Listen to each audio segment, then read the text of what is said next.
En su presencia veremos su faz, en su presencia veremos su faz, por fe.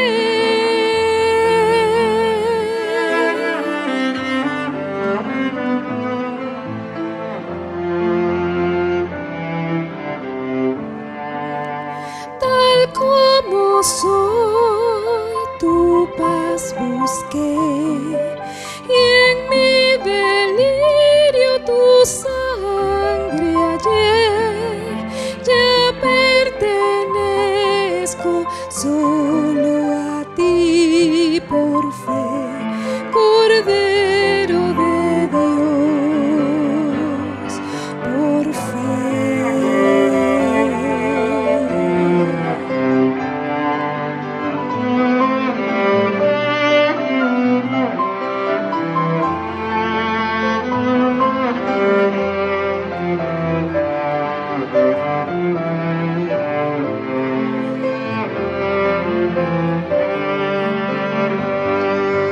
¿Quién cubrirá nuestra desnudez? ¿Quién limpiará nuestro vil cenagal?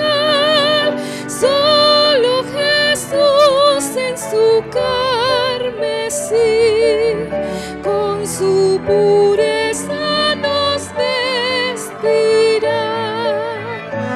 Tal como soy, me acogerás, perdón y alivio me darás, pues tu promesa ya creí por fe, Cordero de Dios. Cuán admirable su gracia es, don celestial, inefable y sin par, quienes confiamos por gracia en él. En su presencia veremos su faz, en su presencia veremos su faz, por fe.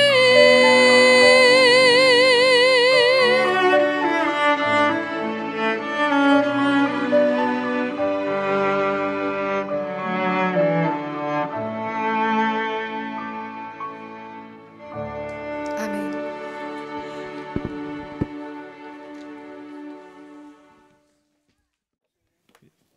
Bien, hermanos, dije al pastor que tenía un boleto de ida, porque ya de las oficinas de Nueva York me estoy retirando completamente para trabajar en la República Dominicana. No estoy retirado, yo me retiro cuando el Señor me ponga a dormir.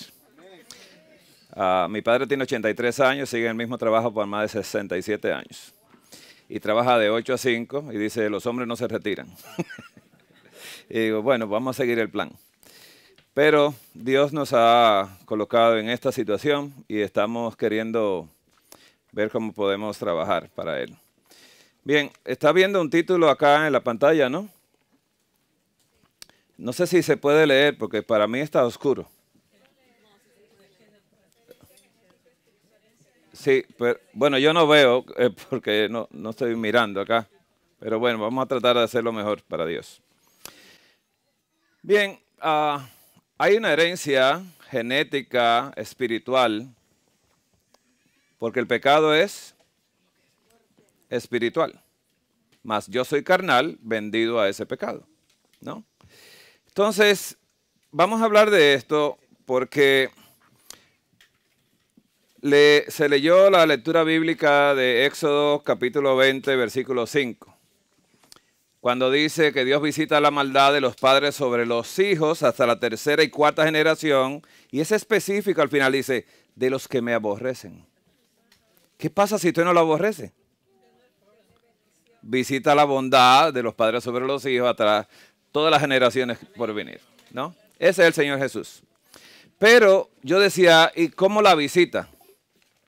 ¿Cómo se visita? En esta mañana vamos a hablar de la parte que nos toca, en realidad, más teórica. Y en la tarde vamos a mostrar científicamente lo que Dios dijo, completamente cumplido en los cerebros nuestros.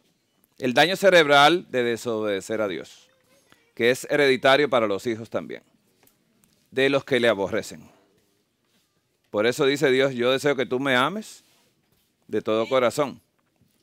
Pero hermanos, de esta herencia vamos a empezar a hablar.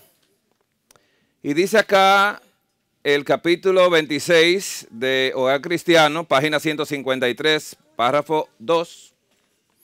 Dice, el legado de padres a hijos, la ley de la herencia. La ley de la herencia. En estos años, cuando se escribió esto, era una locura. La genética no se conocía tan bien como hoy en día.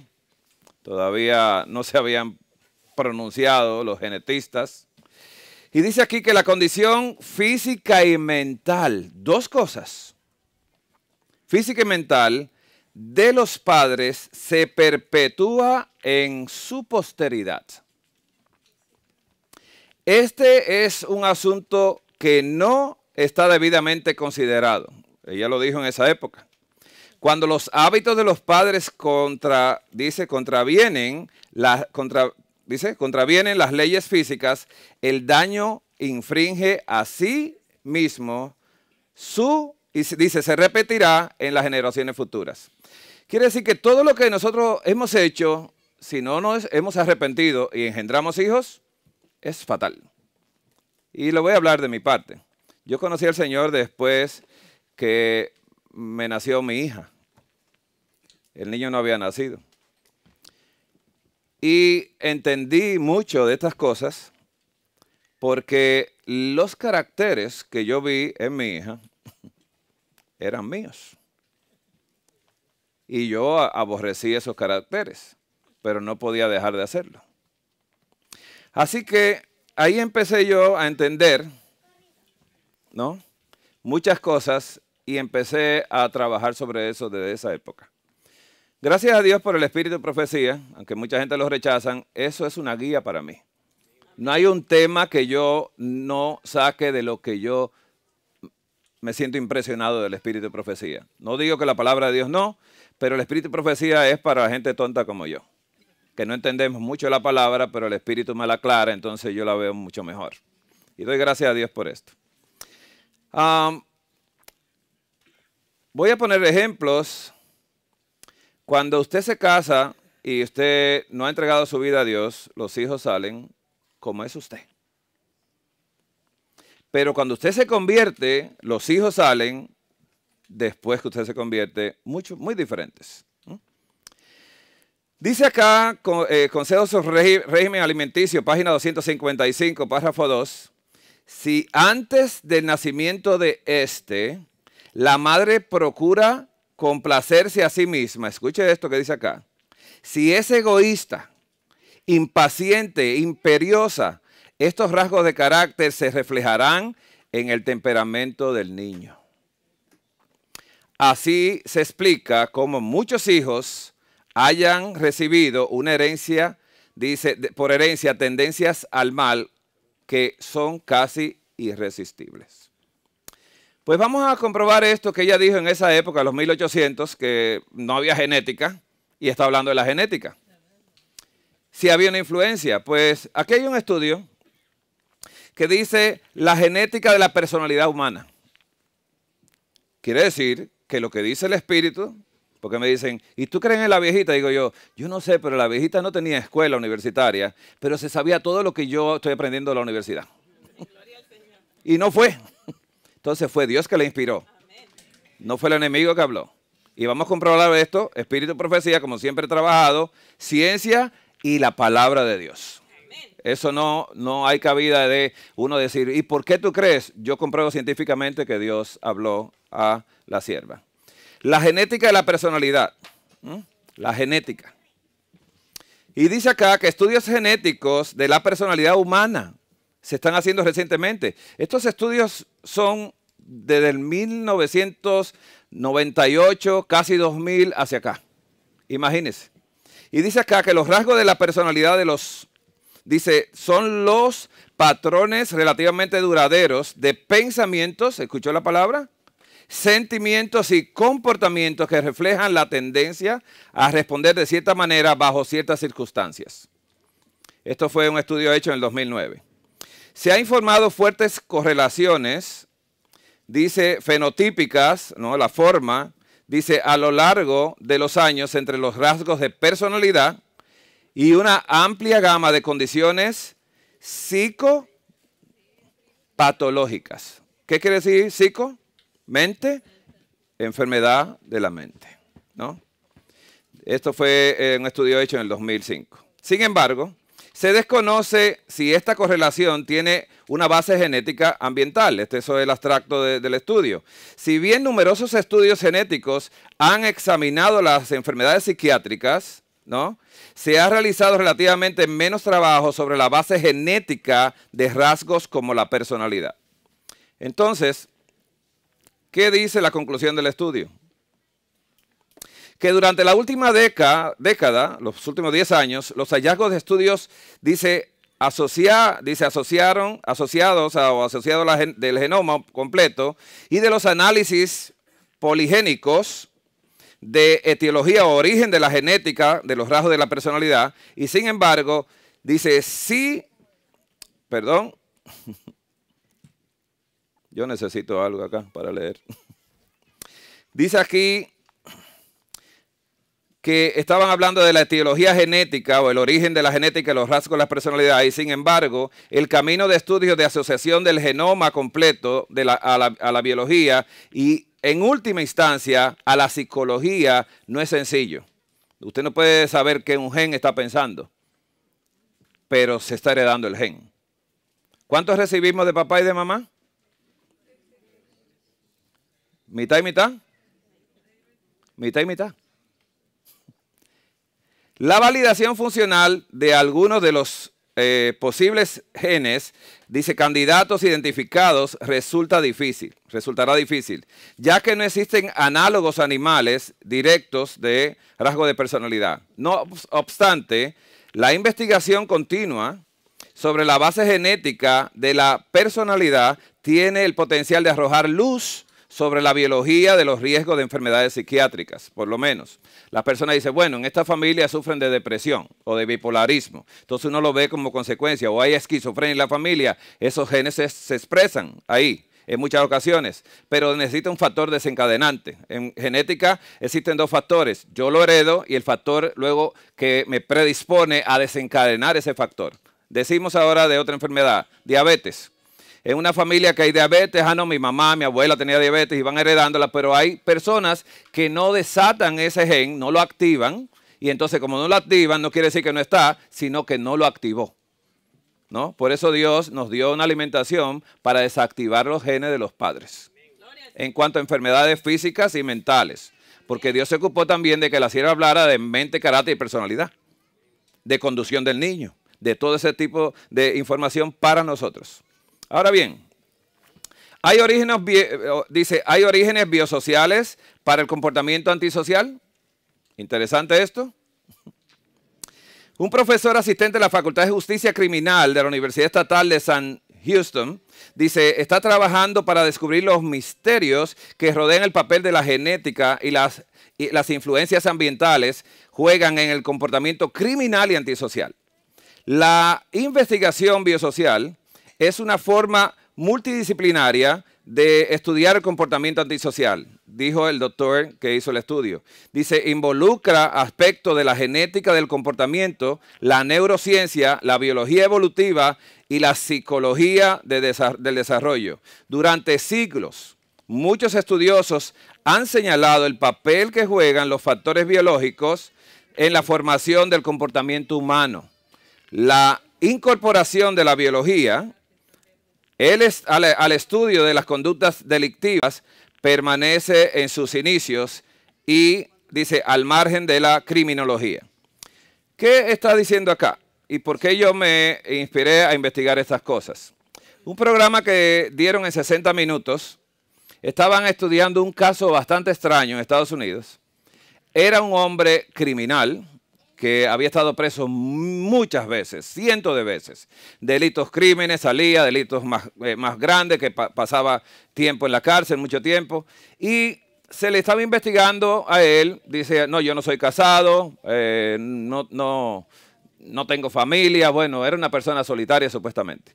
Pero aparecieron las ex compañeras de él, con hijos.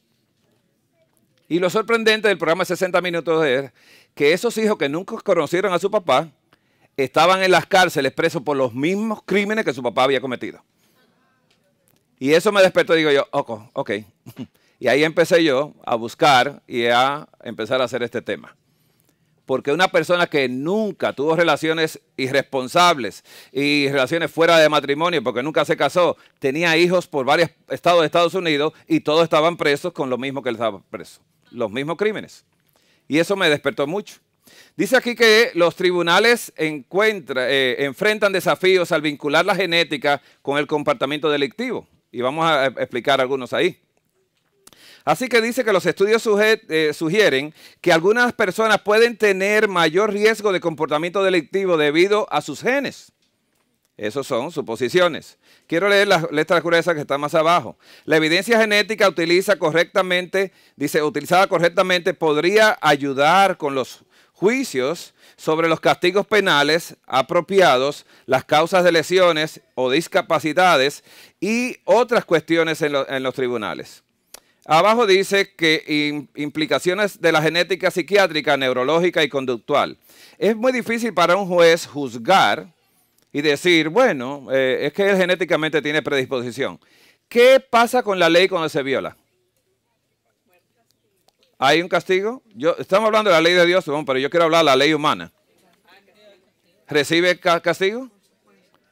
Y tiene que ver si es genético o no. ¿La paga de él? Es la muerte. Más la dádiva de Dios, vida eterna en Cristo Jesús. Dice otro estudio, que no voy a seguir leyendo, yo lo reduje esto un poco.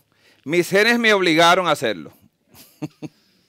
Evidencia genético-conductual en un tribunal penal el 13 de diciembre del 2017. Y decía, wow, fue los genes. Sí, ¿no? Otro es, para las víctimas adolescentes de delitos, los factores genéticos juegan un papel principal. Otros reportes de las cortes, estas son de la Florida. Otro reporte dice que la investigación muestra que los genes influyen en el comportamiento criminal. Otro estudio más que se presenta. Y yo he traído estas evidencias porque a veces damos por nada lo que dice el Espíritu de Profecía. Ah, no, ¿y qué va a saber esa vieja, no? Si no hizo ni high school. Entonces, hay un desprecio y se ha presentado en Adventista. Estoy hablando de la iglesia adventista. Los de afuera pueden pensar lo que quieran. Pero usted que se ha bautizado creyendo que Dios habló por medio de Ellen White, y usted está pensando eso, yo le doy gracias a Dios por la señora. Yo se la doy. Porque lo que yo he aprendido, desde que llegué a la iglesia, lo que nunca aprendí en la universidad. Nunca lo aprendí. Pero me dice, búscate de esto, que tú no has estudiado todavía. Ella me enseña estas cosas. Miren, un estudio revela, dice, un gen específico en hombres adolescentes con compañeros delincuentes. Ya por lo menos están encontrando el gen de la delincuencia. ¿Qué dice Números 32, 23? Pero si así no lo hacéis, entonces habréis pecado ante Jehová. Y sabéis que vuestro pecado os alcanzará. ¿No es realidad esto? ¿Alcanza el pecado? Hermanos, esto es algo impresionante. Usted puede tomar la Biblia. Yo que me la he pasado estudiando la genética en la Biblia. Impresionante esto. Impresionante. Cuando Adán y Eva no habían pecado, sus genes eran buenos en gran manera. Sus genes eran buenos. Si hubiesen tenido hijos antes de pecar, iban a ser hijos buenos, con genética buena. No había que restaurar nada. ¿Qué pasó cuando Adán y Eva pecaron?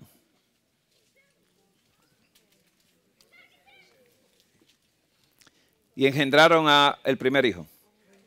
Recién habían pecado. ¿Estamos entendiendo esto? ¿Qué pasa cuando el niño nace?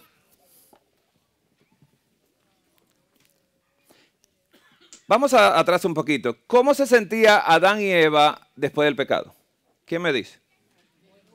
Porque a mí no me hace nada el pecado. Porque yo nací en pecado. Pero Adán y Eva, que fueron creados sin pecado, a imagen de Dios, a imagen y semejanza del Creador, se parecían a Jesús los dos, el mismo carácter de Cristo. No es lo mismo un remordimiento mío hoy en día, de que hago algo malo y levanto mis hombros y digo, ¿qué me importa? Yo lo arreglo después. Que un pecado de Adán y Eva. Misterio esto. ¿Cómo se sentía esa madre? ¿Triste? ¿Tenía sentimiento de culpabilidad? ¿Usted pensó que eso se le olvidó después que salieron del Edén? ¿Cuántas veces usted se imagina que ellos lo pensaban esto? ¿Todos los días? ¿Cuántas veces al día? Cuando las hojas de los árboles empezaron a caerse, cuando los animales empezaron a morir, había tanta evidencia alrededor de ellos, de la destrucción, que solamente el pecado entró a este mundo, que esa culpabilidad de Adán y Eva fue muy fuerte. Y engendraron un hijo con culpabilidad. ¿Qué salió de esa culpabilidad? Un hijo que estaba molesto con Dios. Molesto. Y un hijo realmente que odiaba tener que estar agradeciéndole al que lo sacó del Edén. ¿Y por qué tanta pleitesía a ese hombre? A ese Dios. ¿Por qué? O sea, tenía molestia. ¿Pero qué pasó con el segundo? ¿Cómo se padre una madre cuando le nace el primer hijo? ¿Está feliz? ¿Se pone muy feliz? ¿Le cambia la vida?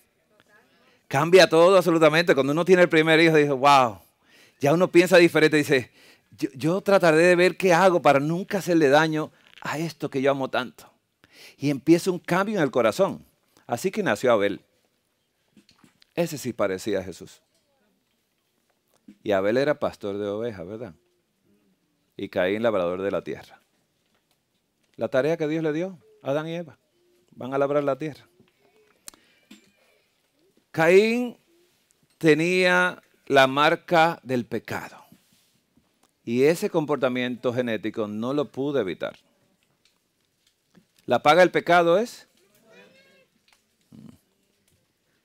Hermanos, el libro de Génesis capítulo 12, versículo 10 al 13. Dice que hubo entonces hambre en la tierra y descendió Abraham a Egipto para morar allá, porque era grande el hambre en la tierra. Y aconteció que cuando estaba para entrar en Egipto, dijo a Sarai su mujer, he aquí ahora conozco que eres mujer de hermoso aspecto. Y cuando te vean los egipcios dirán, su mujer es, y me matarán a mí. Dice, y a ti te reservarán la vida. Dice, ahora pues, di que eres mi hermana, para que me vaya bien a causa tuya y viva mi alma a causa de ti. Mucha gente no le gusta hablar de esto, porque cuando leen de Abraham el Nuevo Testamento, el padre de la fe,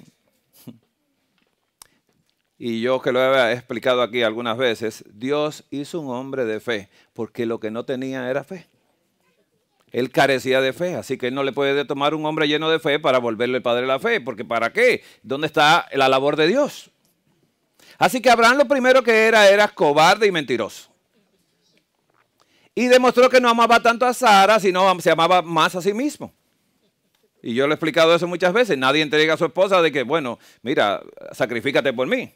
No te vuelvo a ver porque los egipcios son tan moralistas, ¿no? Que te van a perdonar de todo. No, la puso en el harén.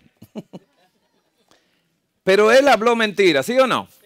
¿La mentira es agradable para Dios o es abominación para Jehová? Entonces, no importa cuándo fue declarado que la mentira eternamente ha sido la mentira. Satanás es el padre de la mentira. Hermanos, Génesis 20, Abraham y Abimelech, ¿no? Cuando Abraham llega a Negev, vuelve otra vez y niega a Sara y dice, y Abraham de Sara, su mujer, dijo, es mi hermana. ¿No se para la mentira? Esta tarde vamos a ver los rasgos biológicos cerebrales de cuando uno miente. Inmediatamente uno habla una mentira, aunque uno sepa la verdad, Tan pronto la dijo, la mentira es un pecado que hace marcas y surcos en el cerebro. Y lo discapacita completamente. Y entonces, hermanos, el libro de Génesis, entonces Isaac, en el libro de Génesis 26, Isaac entra en Gerar. Y cuando entra en Gerar, el versículo 7 dice, y cuando los hombres de aquel lugar le preguntaron acerca de su mujer, él respondió, es mi hermana. Yo le hago una pregunta, ¿Isaac había vivido eso con Abraham? Él no había nacido cuando llegaron a Egipto, ¿sí o no? Él no había nacido cuando llegaron a Gerar. Estaba la promesa, pero Isaac no había sido engendrado. Quiere decir que Abraham había mentido 2 veces y había marcado sus genes para que Isaac saliera mentiroso, con las mismas mentiras que su papá. Yo no me imagino que usted le cuente a sus hijos todo lo malo que usted fue en el pasado, ¿no? Porque los hijos tienen, ay papi, yo quisiera ser como tu hijo. Ay no, por favor, como yo no. Como Jesús, como Jesús. No papi, pero tú eres bueno. Y diga, no, no, eso no. Si ellos supieran. Así que Isaac miente también. ¿Por qué? ¿Qué dice la palabra? Si así no hacéis, sabéis que habéis pecado contra Jehová y el pecado os alcanzará. ¿Alcanzó a Isaac? Ahora mi pregunta. En Génesis 25, 29, cuando nacen los hijos de Isaac, interesante esto. Le nació un hijo primero, porque los dos estaban peleando, ¿no? Había uno que no quería que el otro saliera. Pero Jacob alaba a Esaú porque quería ser primero. ¿Había conflicto en ese vientre? Entonces nació uno, los dos eran desobedientes, pero Esaú desobediente de por sí, el primero. Y Jacob mentiroso también y engañador de por sí. Los genes pasaron de los padres a los hijos hasta la tercera y cuarta generación de los que lo aborrecen. Usted diría, pero Abraham no aborrecía a Dios. Cuando usted peca contra Dios, está aborreciendo a Dios. No hay otra manera. En Génesis 27, 8, porque no leímos, pero Génesis 25, 29 al 31 dice que Jacob, por el hambre que tenía Esaú, a Esaú no le importaba ser primogénito porque el hambre era más importante para él que la primogenitura, le dijo, bueno, ¿de qué me sirve esto? Y Jacob era vegetariano y Esaú era carnívoro, pero eran malos los dos. Así que le vendió la primogenitura por un plato de lentejas. En Génesis 27, 8 dice así, y tomó Rebeca los vestidos de Esaú porque ya Isaac estaba muy viejito, ya iba a morir y él tenía que pasar la bendición de la primogenitura. Así que no estaba la esposa de Isaac muy contenta con el comportamiento de su hijo Esaú. ¿Y qué pasó? Que tomó Rebeca los vestidos de Esaú, su hijo mayor, dice los preciosos que era, dice, de ella, que en la casa, y vistió a Jacob como su hijo menor. Dice acá. Entonces el padre le dijo, padre mío, Isaac respondió, heme aquí, y dice, ¿quién eres, hijo mío? Dice, y Jacob, dice, dijo a su padre, yo soy Esaú, tu primogénito. ¿Mentira o verdad? Mentira. ¿Se sigue la mentira perpetuando? Y dijo, ¿eres tú mi hijo, Esaú? Jacob respondió, yo soy. ¿Por qué? Porque él era ciego. Estaba ciego en su vejez y no podía ver, pero escuchaba y dice, no me parece tu voz. Pero cuando usted le dice a Dios, no, hay una problemática muy severa que se desata en nosotros. Solamente con un no. ¿Qué quiere decir no, hermanos? ¿Quién me puede explicar eso? ¿Qué quiere decir la palabra no? ¿Me va a dar una definición? Para mí es más sencillo todavía. ¿Sabe lo que quiere decir no? ¡No! No sé si entienden esto. Miren, mis hijos, cuando estaban más pequeños, ellos se hablaban entre ellos y negociaban para ver si me convencían de algo. Y entonces cuando venía dice, ve tú que siempre te dice que sí a ti. Y cuando venía entonces, ay mira papi, que si tú puedes, digo yo, no. Y se iba corriendo y le hablaba al otro. Entonces el otro decía, me dijo que no. Y volvía entonces el otro a decir, papi, pero por favor, eso no es nada. Y me trataba de convencer. Y digo yo, ok, ¿qué tú quieres escuchar? Que sí, digo, pues no. Mire, cuando usted le está hablando a un niño, sea firme en lo que usted dice. No divague. Porque si le toma eso, siempre va a venir a torcer, a ver si usted cambia de parecer. Y usted tiene que ser firme, porque Dios es firme. Así que la palabra no es no. Primera de Juan 3:4 dice que todo aquel que comete pecado infringe también la ley, pues el pecado es infracción de la ley. ¿No? Hermanos, la forma más sencilla de pecar contra Dios es decirle sí a los no de Dios. ¿Entendemos esto? Si Dios le dijo no, no le diga a usted que sí. ¿Cuál es el día de reposo? Sábado. ¿Y por qué nosotros lo cambiamos? ¿Qué le estamos diciendo a Dios? Que no. Y le decimos a Dios, hasta le damos un estudio bíblico a Dios de cómo el domingo vino a ser el sábado. Le damos un estudio. Y la gente lo acepta. ¿Cambia a Dios?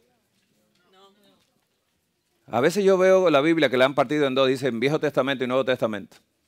Debería ser una sola.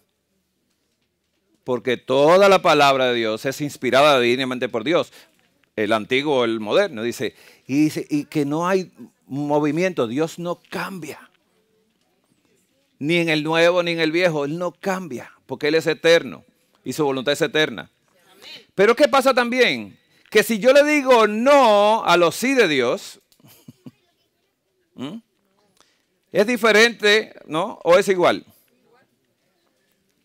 Decirle sí a los no de Dios o decirle no a los no, sí a los no de Dios, ¿no? Le digo que no, entonces a los sí de Dios.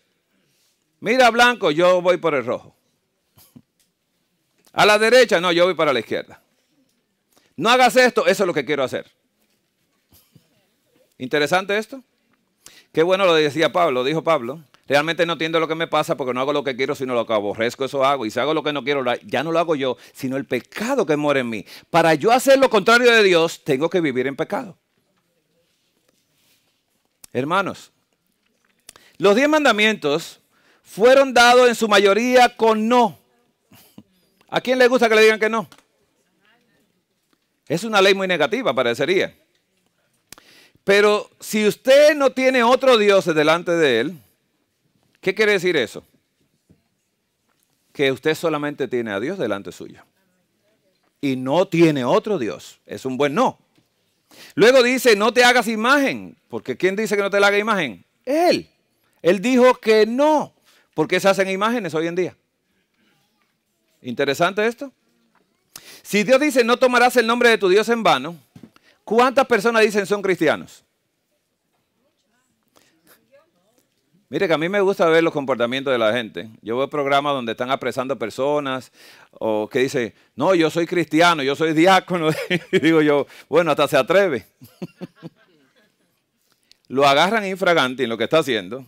Le tienen videos de lo tramposo y engañoso que es. Y entonces se atreve a decir que es cristiano. Es bien penoso esto. No tomes el nombre de Dios en vano. Y luego dice, no hay ni un no ni en sí. Solamente dice, acuérdate del día de reposo para santificarlo. Aquí no te está diciendo, quiero que lo hagas. Uno dice, solo recuerda que hay un día que yo santifiqué. Y quiero que tú ese día repose conmigo. No hay muchas cosas que decir. No hay negativa. Pero dice, honra a tu padre y a tu madre. Eso, ¿qué está involucrado ahí? ¿Un sí o un no?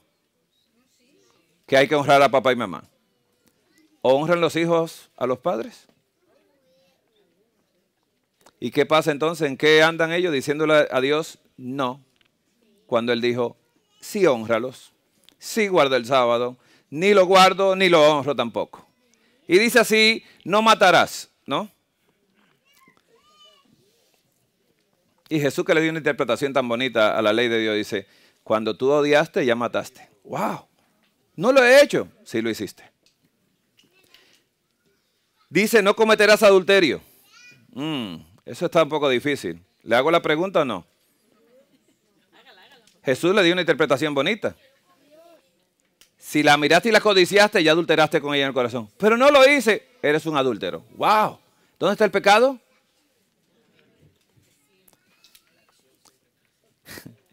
Dice, no robarás, ni en los diezmos, ni las ofrendas. No mentirás. ¿Era mentiroso Abraham? Isaac también, Jacob también, Esaú también. Y no codiciarás. Nosotros no codiciamos, ¿verdad? Esta iglesia no hace eso. Hermanos, vamos a estudiar un poquito antes de entrar a todo esto, porque en la tarde voy a presentar ya con los daños cerebrales de todo lo que venimos hablando acá. El libro de Números, capítulo 22, versículo 12 al 13, después del 20 al 22, al 23, perdón, dice así. Entonces Dios dijo Dios a Balaam. ¿Quién era Balaam? ¿Profeta de Dios? Dice, no, ¿qué le dijo Dios? No vayas con ellos ni maldigas al pueblo porque bendito es. ¿Qué le dijo Dios a él que no hiciera? Que no fuera. Le dijo dos cosas, ni maldigas al pueblo, pero no te vayas con ellos, ni lo maldigas al pueblo. Así que el chismoso de Balaam dijo así, en el 13, así Balaam se levantó por la mañana y dijo a los príncipes de Balac, volveos a vuestra tierra, porque Jehová no me quiere dejar ir con vosotros. Yo quisiera, pero él no me quiere dejar ir. ¿Está entendiendo cómo él habló? Él no fue concluido, dijo, Jehová me ha dicho y no voy. No, dijo, no váyanse porque es que él no me quiere dejar ir.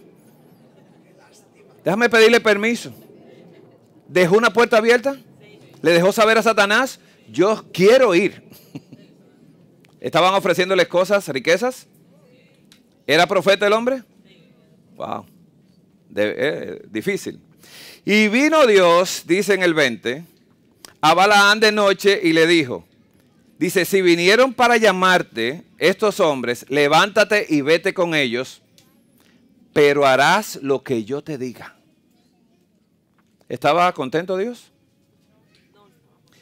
Imagínese que usted le pregunte dos veces a Dios, oye, pero ¿me vas a dejar hacer tal cosa? Dice Dios, ok. Tú no quieres hacer la primera que te dije que no, yo voy a cambiar. Yo Jehová no cambio. ¿Y qué dice acá? Y vino Dios a Balaam de noche y le dijo estas cosas. Dice en el 21, así que Balaam se levantó por la mañana, dice, enalbarcó su asna y fue con los príncipes de Moab. Y dice el 22, y la ira de Dios se encendió porque él iba. Y mi pregunta es, ¿lo mandó Dios a ir, sí o no? ¿Le dio el permiso? ¿Quién tenía el deseo de ir? Él. Así que Dios le dijo, ve, pero no, vas a hacer lo que yo te diga. Pero Dios se llenó de ira contra él, porque él iba. Y dice, y el ángel de Jehová se puso en el camino por adversario suyo. Iba pues él montado sobre su asna y con él dos criados suyos. Y el asna vio al ángel de Jehová. Y póngame atención en esto. ¿Qué hizo el asna? ¿Lo reconoció? Hermano, si usted tiene una burra y la burra reconoce a Dios, revísese. Si la burra vio a Jesús y usted no lo vio, pues usted tiene problemas. Porque la burra es burra. Se supone que yo no soy burra. Pero mira hasta dónde llega la mente como se extravía por desobedecer los no de Dios. A este hombre se le dañó el cerebro en el mismo momento y le cambió su personalidad, su carácter, que tanto habla la iglesia adventista de esto.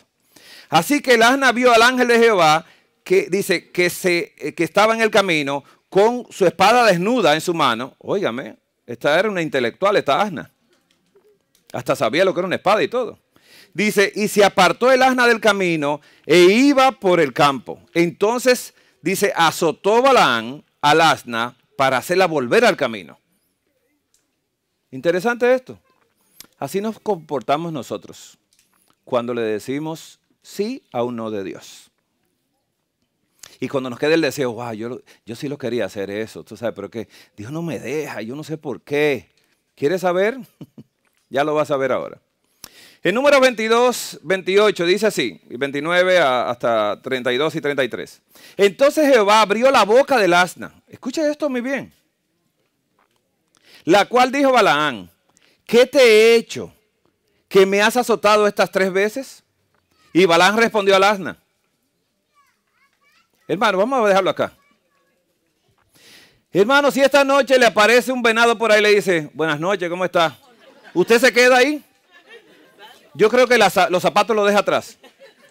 Pero imagínese una burra hablando con usted. Y usted dice, no, pero yo debí matarte. Yo digo, pero una conversación de lo más interesante. ¿Los animales hablan? Hermano, aquí Balaam perdió todo entendimiento por decirle que sí a los no de Dios.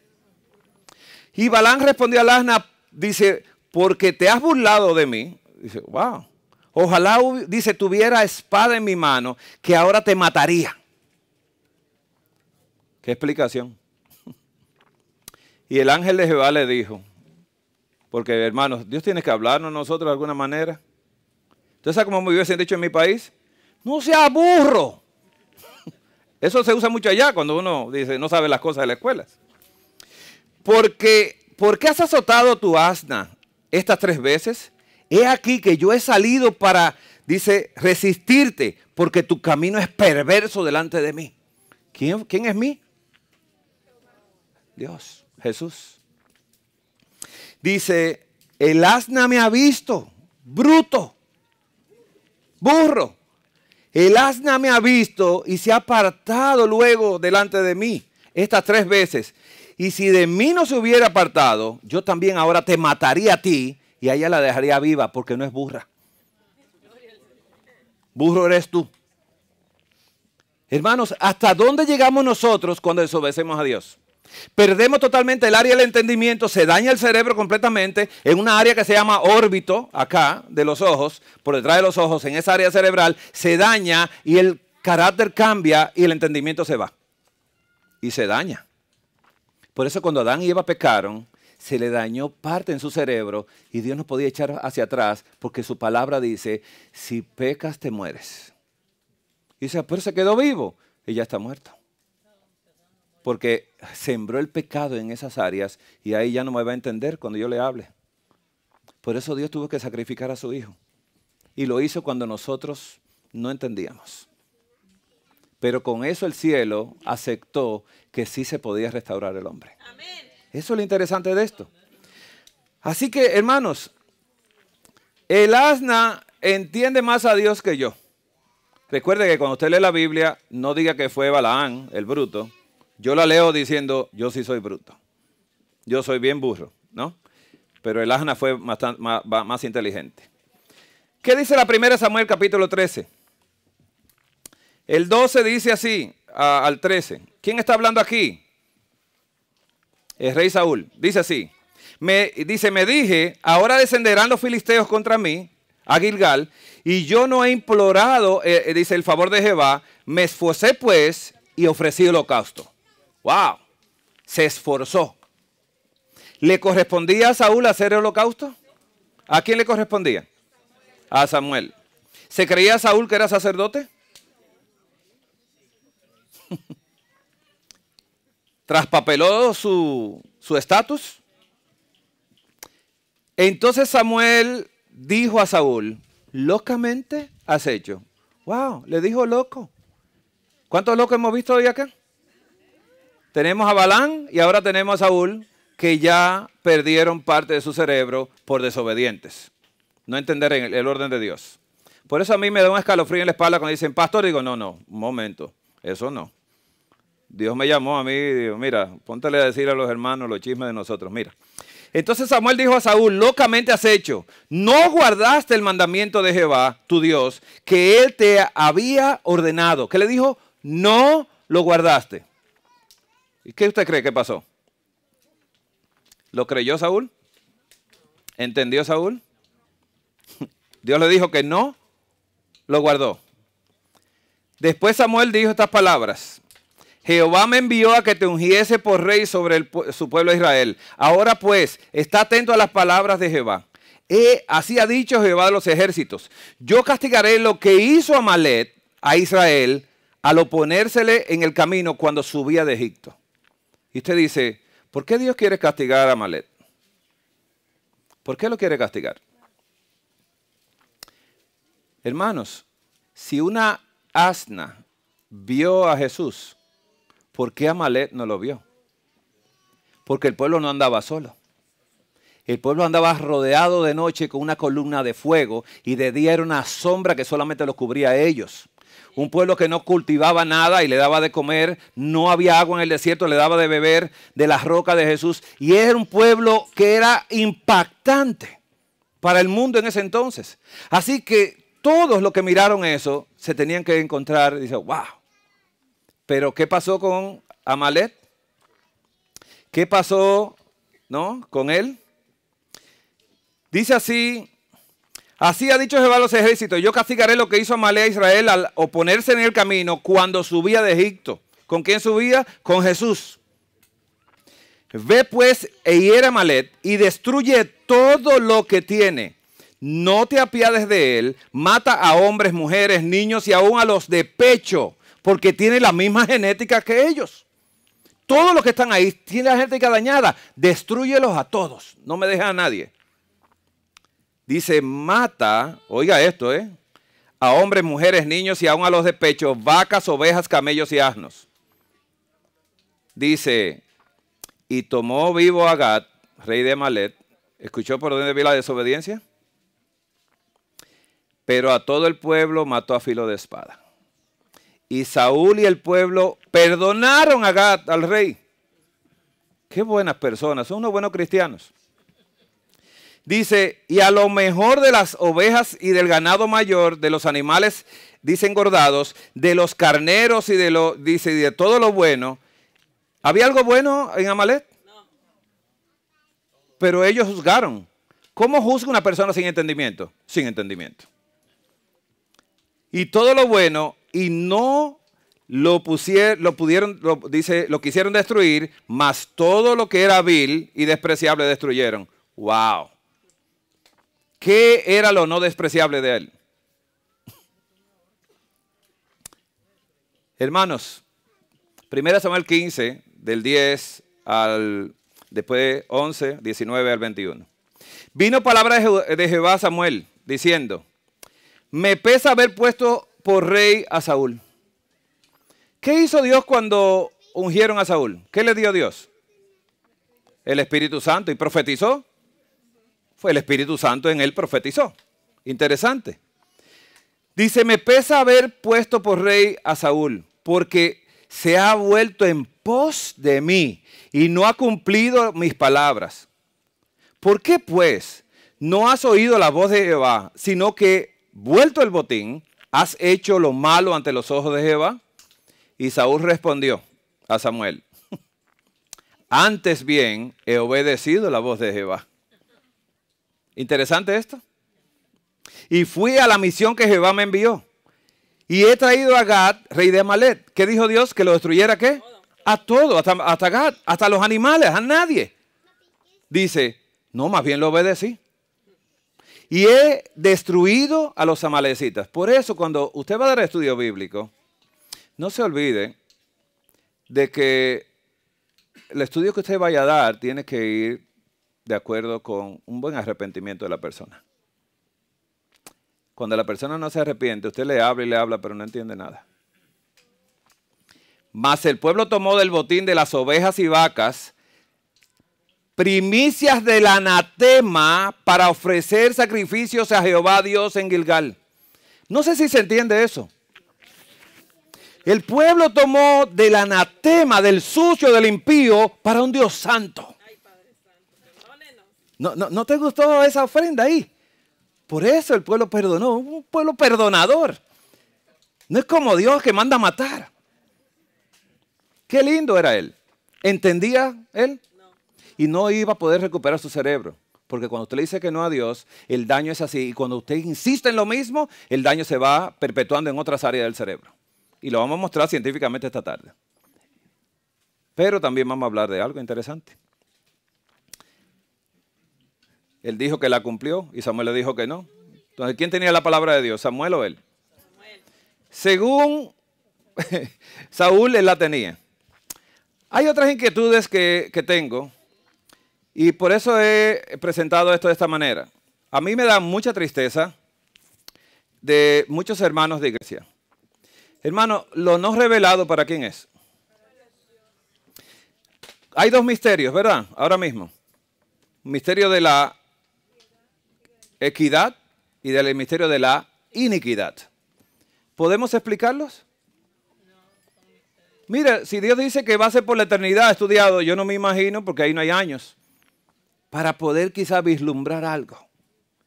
Cómo un Dios santo se humaniza y se llena de pecado para Él donarse para salvarme a mí y restablecerme a mí a su imagen y semejanza. ¡Wow! Eso no pasa. Pero hermanos, ¿cómo Satanás peca? Y esto es bien peligroso. Porque antes de ayer estaba hablando con alguien muy querido que se puso a escuchar a un predicador de la iglesia adventista hablando de que Satanás cayó porque Dios así lo predispuso. No lo dijo con esas palabras, pero dijo, Dios lo sabe todo. Dios sabe todo lo que va a pasar. Y como Él lo sabe todo, Él creó eso para hacer un conflicto y muerte y todo eso, porque realmente, ¿no? Él le gusta como entretenerse, ¿no? Mire la mente de las personas diciendo, Dios lo sabe todo, Dios lo sabe todo. Satanás no fue un ángel común. Hubo una fiesta en el cielo, querubín protector. Después de Jesús, en la lista iba Él. Interesante Dios.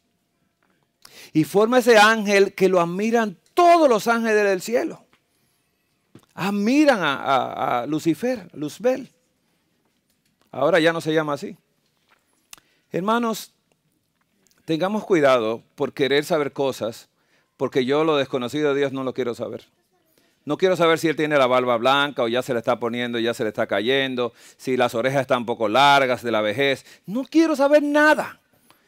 Y los hermanos me llaman porque dicen, bueno, el hermano le gusta mucho estudiar. Vamos a darle un estudio y empiezan, y entonces me ponen a mí en la cabeza estas cosas y yo me quedo como, wow. Vamos a explicarla ahora. Hermanos, cuando Dios dice que no, no. Déjelo así. ¿Para qué usted quiere saber más que Jesús murió por usted y por mí? ¿Qué cosa más importante hay en esta tierra? Y yo hago la pregunta, ¿por qué vinieron ustedes acá? ¿Por qué se entregaron a Jesús? ¿Por qué? Porque Él murió por nosotros. Y ese amor demostrado nos contriñe a nosotros y nos trae a Él. Porque somos perdonados sin pedir perdón. Que antes que el hombre pecara, dice, yo te perdoné ya. El banco del cielo tiene toda la fortuna, ya tú eres perdonado. Caíste, estás perdonado. Amén. Solo agarra la salvación y sosténla contigo. Amén. Es tuya. Así que el Señor ha perdonado a todo el mundo. Eso es lo importante de esto. Pero hermanos, hay peligros. Y no está de malo uno estudiar cosas, pero cuando a usted le dicen que no, pues no. Y he visto muchos hermanos que empezaron, otros ya estaban en la iglesia cuando yo entré, que hoy en día pues son mesiánicos o que son de la vara de alguien por ahí, bueno, y empiezan a irse por tendencia. Y hoy en día hay otros que son judíos ya, y hay otros que están comiendo kosher, y entonces que todo animal es sangrado, y volvieron a los rudimentos, cosas de este mundo. Pero nadie quiere ir a Génesis cuando Dios le dijo, come frutas y semillas solamente, a la perfección de Dios cuando creó al hombre. Amén. Nadie quiere ir ahí, se quiere quedar en el camino. Y se están quedando en el camino. Muchos adventistas están queriendo saber más de Dios que otros. Y yo no quiero saber más de Dios, no quiero conocer su cara. Él me la enseñará algún día. Amén. No quiero saber nada. Yo sé que Jesús sí va a venir y nosotros lo veremos tal como Él es. Eso dice la palabra, no quiero salirme de ahí. Hermanos, peligroso es esto que voy a hablar. Hechos de los Apóstoles, página 42, párrafo 3. No, escucha la palabra no. No es esencial para nosotros ser capaces de definir con precisión qué es el Espíritu Santo. No es. ¿Y sabe qué está diciendo? Que no. ¿Para qué tú quieres saber? ¿Qué te va a traer eso si lo único que tenemos que saber es de la salvación tan grande que Dios ha hecho por nosotros? Lo más importante de esta tierra, de nosotros como pecadores, es saber que Jesús vino y cumplió su promesa y entregó su vida por nosotros. Hermanos, no es esencial para nosotros ser capaces de definir con precisión qué es el Espíritu Santo. Cristo nos dice que el Espíritu Santo es el Consolador. Él. ¿Usted sabe la palabra Él? ¿Y qué quiere decir Él? ¿Qué quiere decir ella? Dice acá, el Espíritu de verdad, el cual procede del Padre. Eso es lo único que sabemos, que procede del Padre. No sé nada más. El Espíritu de verdad, ¿no? El cual procede del Padre, Juan 15:26. Se asevera claramente tocante al Espíritu Santo que en su obra de guiar a los hombres a toda verdad, no hablará de sí mismo. Hasta boca tiene. ¿Qué otra cosa quiero saber? No. No es esencial, pero están estudiando el Espíritu Santo. Hermano, se lo está perdiendo esto, pero un estudio, mire, del Espíritu Santo, porque ustedes están ahí en la Trinidad todavía. Digo yo, bueno, yo no le llamo Trinidad, pero son 3 personas eternas. Pero no le llamo Trinidad. No importa el nombre que le pongan, son 3. Porque eso lo revela la palabra de Dios, otra cosa no la revela. Hechos de los Apóstoles, en la página 42, párrafo 4, dice, la naturaleza del Espíritu Santo es un misterio. ¿Qué dice que es?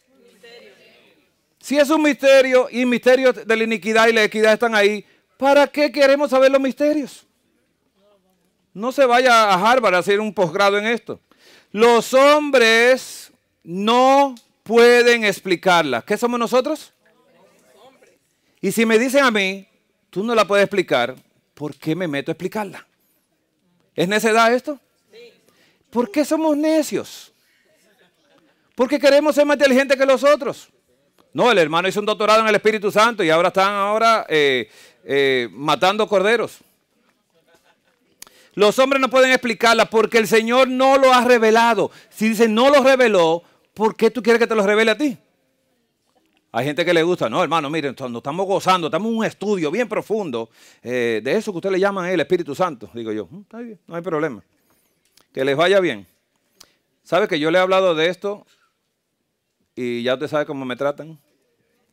Pero no me importa que esto vaya a las redes, que digan, porque así no me invitan. Los hombres de conceptos fantásticos pueden reunir pasajes de las Escrituras y darle la interpretación humana. Pero la aceptación de esos conceptos no fortalecerá la iglesia. No fortalece la iglesia. En cuanto a estos misterios demasiado profundos para el entendimiento humano, que no lo tenemos porque somos mentirosos, el silencio es oro. Cállese. En mi casa me dicen, cállese la boca. Digo yo, ya me callo. Porque, ¿sabes? Si no me callaba, ¿qué me pasaba? Me rompían la boca. Y si no, la boca ya estaba rota, me rompían otra cosa. Hermanos, lo más obediente es cuando le dan golpes a uno. Y después le preguntan, ¿quiere más? Digo, no, para nada. Ya con esa dosis está bien. Y eso lo viví yo en mi casa con mi padre, ¿no? Que mi papá preguntaba al final, ¿quiere más? Digo, no, ya, está buenísimo, ya. No, en este momento no. Evangelismo, página 446, párrafo 3. El consolador que Cristo prometió enviar después de ascender al cielo es el Espíritu, dice, en toda la plenitud de la divinidad. Poniendo de manifiesto el poder de la gracia divina a todos los que reciben a Cristo y creen en Él como el Salvador personal. Así que hay 3 personas vivientes en el trío celestial. ¿No está hablando de qué? De la Trinidad, trío celestial. Es el, dice, en el nombre de estos 3 grandes poderes, el Padre, el Hijo y el Espíritu Santo, son bautizados todos los que reciben a Cristo mediante la fe. Y estos poderes colaboran con los súbditos obedientes del cielo. ¿Con quién colaboran? Con los obedientes del cielo, dice así. en sus esfuerzos por vivir la nueva vida en Cristo. La personalidad del Espíritu Santo. Evangelismo 4:47, párrafos 5 y 6. La personalidad del Espíritu Santo. Necesitamos comprender que el Espíritu Santo es una persona, así como Dios es una persona y anda en estos terrenos. Sigue diciendo que el Espíritu Santo es una persona porque testifica en nuestros espíritus que somos hijos de Dios. Cuando se da este testimonio, lleva consigo su propia evidencia. En esas ocasiones creemos y estamos seguros de que somos los hijos de Dios. Qué interesante que el Espíritu Santo es como Dios y como Jesús. ¿Quiere que nos perdonen a nosotros todo el tiempo? Ay, perdónalo, que no, mira, no, lo que quería era una cosa, pues está equivocado en su mente. Pero mira, si tú haces algo para que su mente reaccione, entonces puedes reaccionar. O sea, intercede por mí, para que Dios me perdone, porque el Señor Jesús así lo mandó. Dice, mira, ellos están confundidos en la mente, pero yo sé cómo eres tú eres como nosotros. Antes de nosotros crear al hombre, lo perdonamos. Porque sabíamos si hacía algo malo, lo íbamos a perdonar. Y íbamos a dar el cielo por esa alma. Ese es el Espíritu de Dios. Hermanos, el Espíritu Santo tiene una personalidad. Dice, de lo contrario no podría dar testimonio de nuestros espíritus, de que somos, ¿no? De nuestros espíritus, de que somos hijos de Dios. ¿No? Así que hermanos, porque ¿quién de los hombres sabe las cosas del hombre, sino el espíritu del hombre que está en él? Así tampoco nadie conocía las cosas de Dios, sino el Espíritu de Dios. Según dice la 2 Corintios 2:11. Y es tu manuscrito y el libro de Evangelismo, página 447, párrafo 7. Hermanos, el poder de Dios en la tercera persona. El príncipe del poder del mal puede ser mantenido a jaque, escuche esto muy bien y grábelo, únicamente por el poder de Dios en la tercera persona de la divinidad, el Espíritu Santo. Quiere decir, usted quiere victoria sobre el pecado, pero ahora dice que no existe Espíritu Santo. ¿Cómo usted va a mantener al diablo a jaque? ¿Estamos entendiendo cómo Satanás sabe? Y mire, hermanos, para los que son inteligentes les voy a decir algo. Después leí este párrafo. En colaboración con los tres poderes más elevados, debemos cooperar con, dice, los tres poderes más elevados del cielo, el Padre, el Hijo y el Espíritu Santo. Y estos poderes trabajan mediante nosotros, convirtiéndonos en obreros juntamente con Dios. Amén. ¿Quién me convierte a Dios? El Espíritu Santo. Amén. Hermanos, miren, voy a decir algo. ¿Cómo lo digo? Bueno, bien, hermanos. Esto es un poco difícil porque, hermanos, Eva, ¿a quién se parece de nosotros antes de pecar? Antes de pecar, ¿a quién se parece de nosotros? ¿Quién de nosotros se parece a Adán acá antes de pecar? ¿En qué pensaba Adán? ¿En Facebook? ¿Quién llenaba la mente de Adán? ¿Quién llenaba la mente de Eva? ¿Eran buenos en gran manera?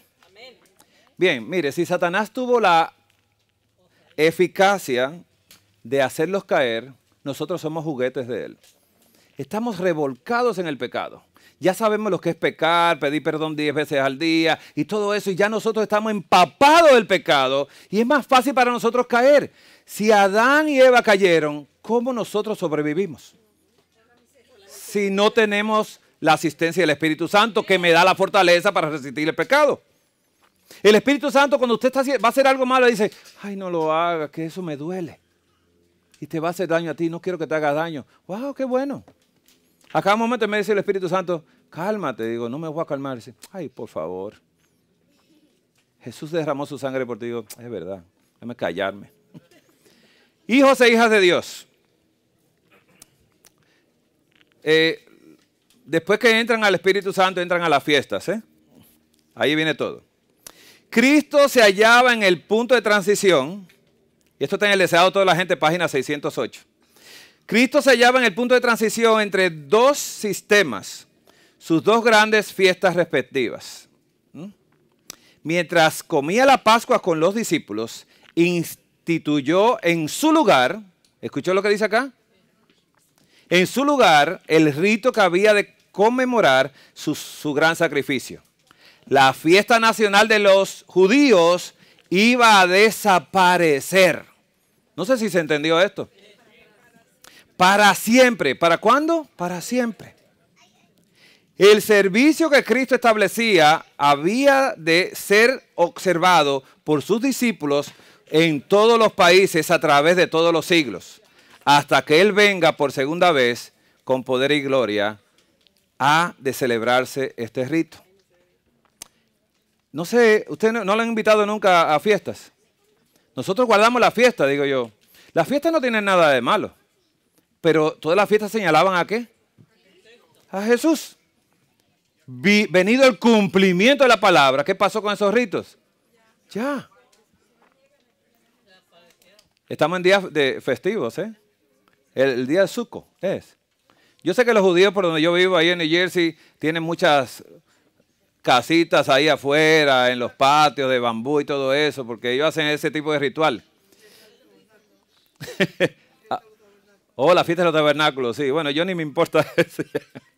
Ya lo que voy a centralizar es lo siguiente en un ratito. Primera de Corintios 2:2 dice así Pablo: porque me propuse no saber nada entre vosotros, cosa alguna, sino a Jesucristo y a este crucificado. Yo no quiero saber de nada, solamente de la cruz. ¿Alguien sabía más que Pablo de las fiestas judías? ¿Alguien sabía más que Pablo? No. ¿Pero Pablo conocía el Espíritu Santo? No. ¿Apolos conocía el Espíritu Santo? No. ¿Pero Pablo conocía el Espíritu Santo? Y cuando él lo conoció, todavía Apolos no lo había conocido, pero predicaba el Evangelio de la cruz.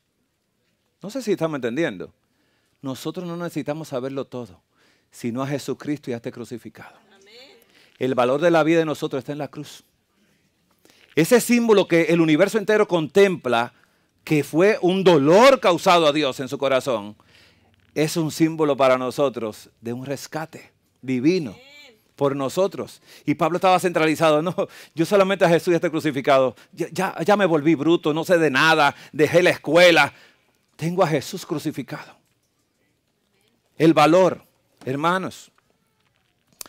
Dice aquí, consejo para los maestros, página 322, párrafo 1. Si hay algo en este mundo que debe inspirar entusiasmo, es la cruz de Calvario. No es saber que, ven a darte el estudio del Espíritu Santo, de la fiesta judía. No, la cruz debe darme entusiasmo a mí. Dice, mirad cuál amor nos ha dado el Padre para que seamos llamados hijos de Dios. Por esto el mundo no nos conoce, porque no le conoció a Él. Y dice Pablo, yo conocí a Jesús en la cruz. Porque de tal manera amó Dios al mundo que ha dado a su Hijo unigénito para que todo aquel que en Él crea no se pierda, mas tenga vida eterna. Juan 3:16. Se debe aceptar a Cristo, creer en Él y exaltarle. Lo precioso que es Cristo ha de ser el tema de la conversación.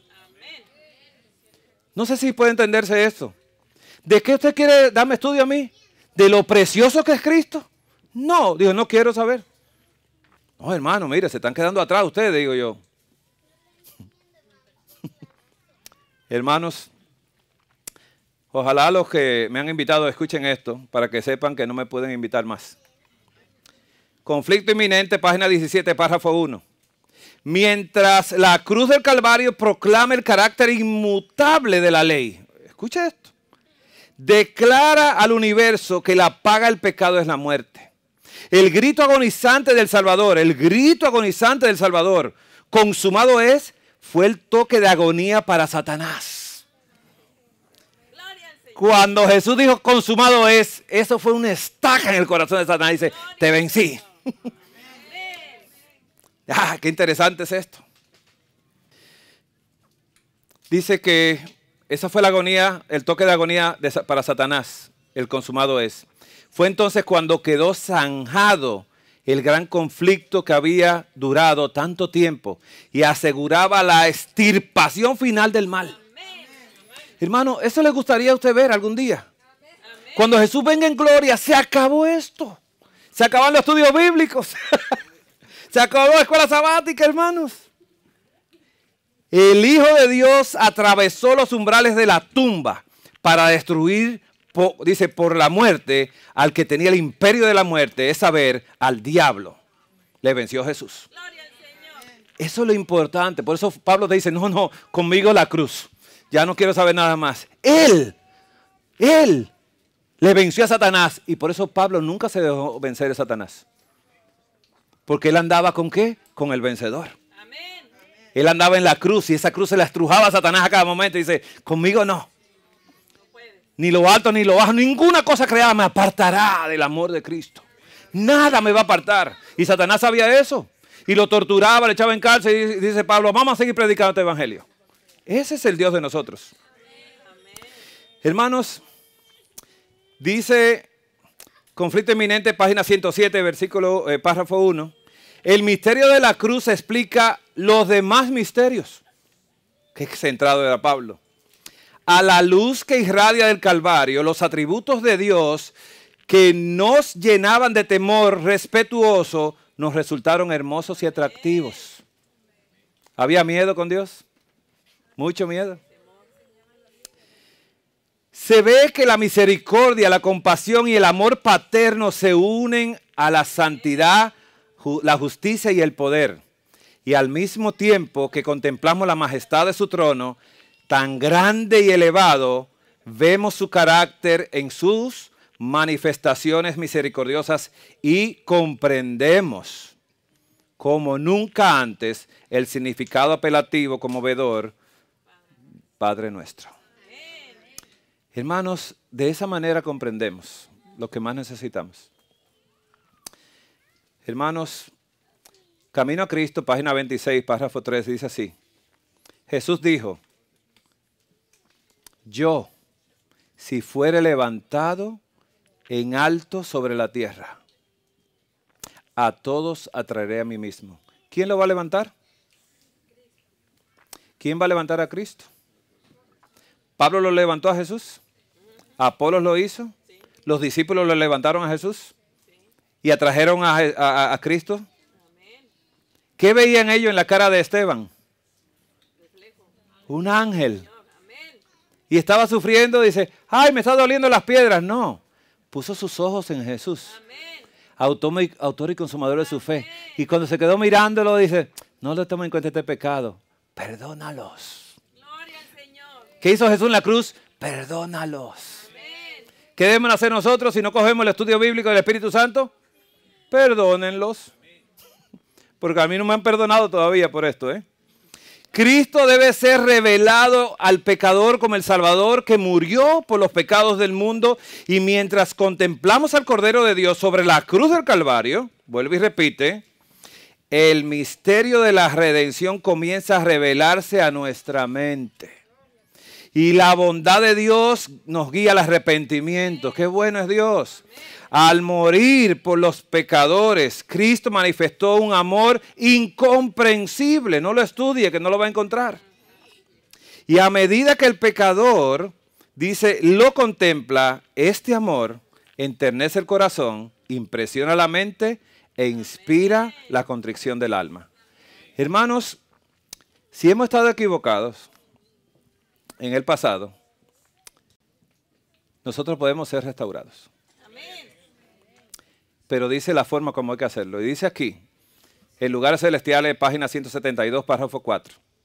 Si no hacemos de la Biblia la regla de vida, no sé si entendemos acá, nuestros hábitos heredados, si queremos cambiar la genética, y cultivados, hábitos, dice, heredados y cultivados, oh, ¿qué pasó? Dice, entramparán el alma. El alma es de valor y es considerada por Dios como más preciosa que el oro, más que el oro de Ofir. Cristo nos ha dado, dice, la estimación en que tiene el alma humana. Dice, mirad su humillación, Mira sus sufrimientos, su muerte. Si hubiese mirado a su placer, su elección, su conveniencia, nunca hubiera, dice, dejado los atrios dice, reales del cielo. Lo dejó por amor acá, a nosotros. El libro de Ezequiel dice así: os daré un corazón nuevo y pondré un espíritu nuevo dentro de vosotros y quitaré de vuestra carne el corazón de piedra y os daré un corazón de carne. ¿Qué está diciendo el Señor? Hermanos, cuando Jacob mintió a su papá, engañó a su hermano, ¿qué se encontró él en la casa del suegro? Que también lo engañaron y le mintieron.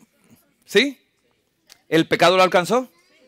Pero no tan solo eso, él tuvo 10 varones, no voy a contar las hembras, perdón, que no estoy discriminando, estamos en tiempos difíciles, ¿no?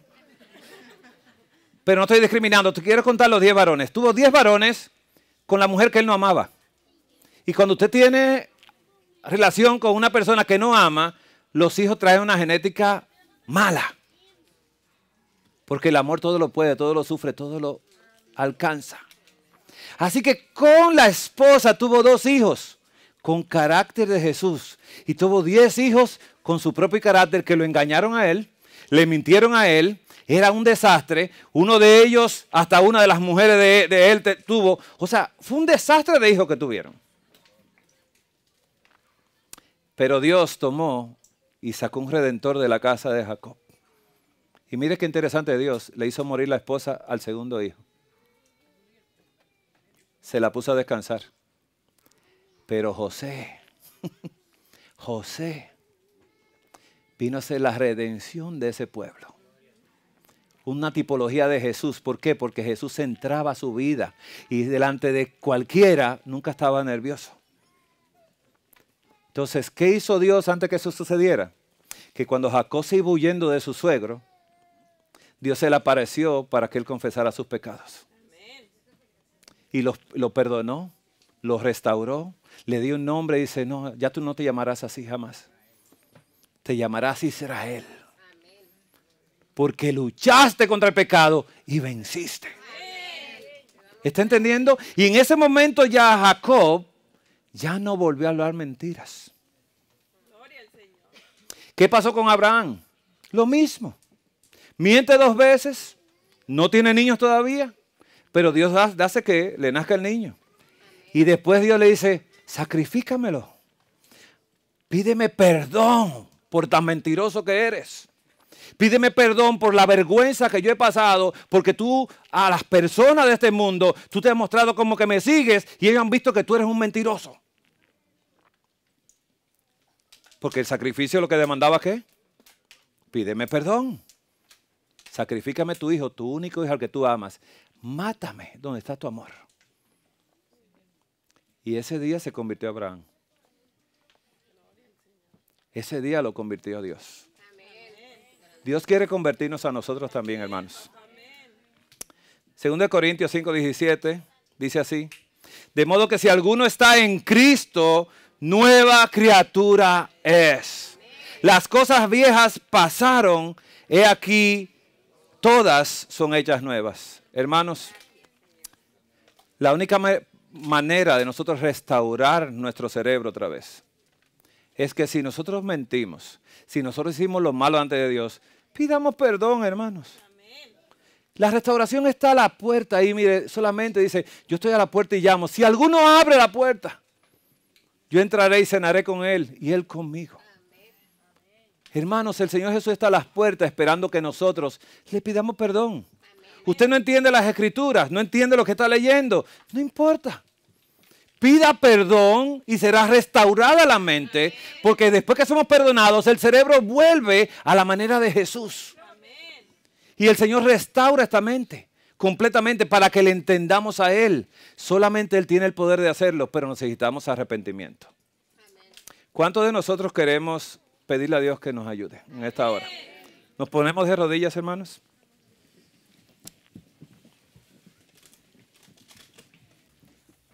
Padre amado, Dios de misericordia y verdad, perdonas, Padre, mis pecados. Y espero que tu Espíritu Santo esté en el corazón de cada uno de los que estamos acá, suplicando que te pidan perdón, Señor. Señor, tú quieres darnos un nuevo corazón, porque este está dañado ya. Tú quieres darnos una mente totalmente renovada, pero con lo que nosotros depositamos, las mentiras que colocamos en nuestra mente y nuestros corazones, no podemos verlo, Señor. Haz el milagro, Padre amado, en nuestras vidas, de convertirnos a ti. Lávanos del pecado, Padre, la transgresión, y restaura en nosotros un corazón nuevo, y coloca un espíritu nuevo en nosotros también, porque el espíritu que nos guía no es el tuyo, Señor. Señor, esta es tu iglesia, y todos están aquí porque desean vivir contigo por la eternidad. Nosotros deseamos ver ese día glorioso que pronto está por manifestarse. Padre, prepáranos para esperar por ti, para ver a Jesús venir las nubes de los cielos. Prepáranos, Padre, no podemos nosotros por nosotros mismos. Convierte nuestras almas a ti. Y ayúdanos, Padre amado, que este no sea un sábado más, sino que sea un sábado sellado por nuestras conversiones de nuestras almas hacia ti, Señor. Restáuranos, Padre. Danos el entendimiento que necesitamos para saber el momento profético histórico que vivimos. Y esta tierra ya se acaba. Y tú lo sabes, Padre. Ya Satanás está haciendo la obra que él sabe que es el último intento para entramparnos a nosotros. Pero sálvanos, Padre amado, de él. Cuida nuestras mentes de la influencia del enemigo. Y restáuranos, Padre. Te lo suplicamos nuevamente. Te lo rogamos, Señor. No nos dejes salir de este campestre sin que tu Espíritu Santo tome su trono en nuestra mente y nuestros corazones. Danos ese favor. Hazlo, Padre amado, por medio de ese sacrificio y esa sangre preciosa vertida en el Calvario para redención y restauración nuestra. En el nombre de Jesús te lo pedimos y agradecemos, Señor. Amén. Amén.